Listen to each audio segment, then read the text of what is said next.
Hi guys, welcome to my channel again.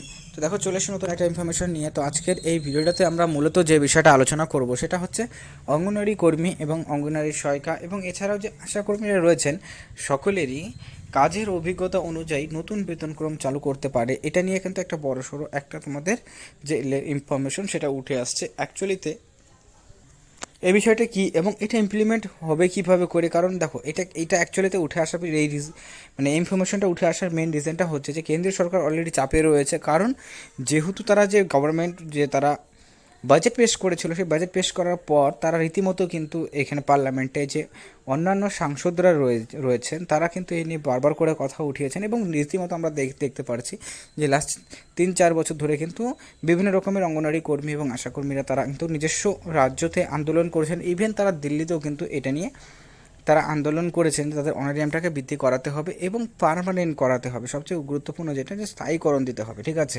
কারণ এই এক্সামিনেশনটা মানে এই যে তোমাদের এখানে কিন্তু স্থায়ীকরণ না দিয়ে তোমাদের কিন্তু চুক্তিভিত্তিক কর্মী হিসাবে কিন্তু অঙ্গনওয়াড়ি কর্মীদেরকে এখানে দেওয়া হয়, মানে পোস্টটা, ঠিক আছে। যার জন্য কি অঙ্গনওয়াড়ি কর্মীদের অনারিয়ামটা খুবই কম।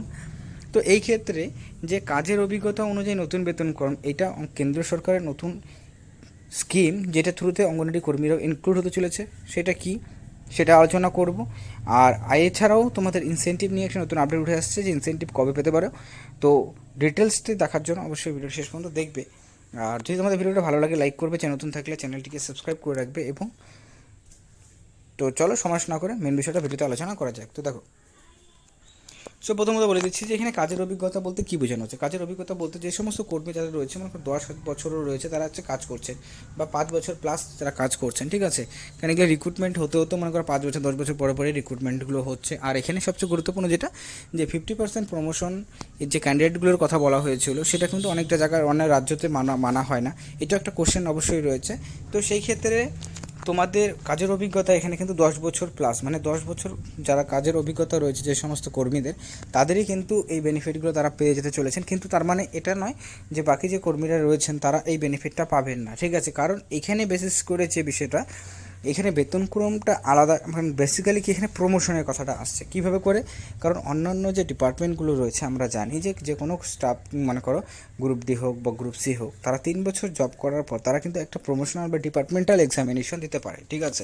ডিপার্টমেন্টাল এক্সামিনেশন তারা যদি ক্লিয়ার করে তাহলে পরে তারা কিন্তু উচ্চ পোস্টে তাদেরকে প্রমোশন দেওয়া হয়, ঠিক আছে। এবং ডিপার্টমেন্টাল এক্সামিনেশনে তোমরা যদি কাট অফগুলো দেখো তাহলে তোমরা জানতে পারবে যে খুবই কম থাকে, যেখানে ইজিলি কিন্তু একটা কর্মী সেখানে পাস করে উপর উচ্চ পদে তারা যেতে পারেন। যেমন হচ্ছে অঙ্গনওয়াড়ি কর্মী যারা রয়েছেন তারা সুপারভাইজার পদে যেতে পারেন, ঠিক আছে। কিন্তু সেইটাকে কিন্তু আমরা দেখি যে এটা কিন্তু তেমন করে জিনিসটা মানা হচ্ছে না, বা সেরকম করে ফ্যাসিলিটিস আর 50%-এর যে রিজার্ভেশনের ব্যাপারটা বলা হচ্ছে, সেটা কিন্তু মানে টোটাল পোস্টে যতগুলো ভ্যাকেন্সি বের হবে, সেই ভ্যাকেন্সির 50% পোস্ট হচ্ছে কর্মীদের জন্য। এটা অফিসিয়াল নোটিফিকেশন কেন্দ্র সরকার দ্বারা অলরেডি দেওয়া হয়েছে এবং অলরেডি সেটা আছে, তোমরা চাইলে সেটা দেখে নিতে পারো, ঠিক আছে। কারণ কিন্তু সেটা ইমপ্লিমেন্ট হচ্ছে না, সেটা ইমপ্লিমেন্টটাও কিন্তু হতে পারে।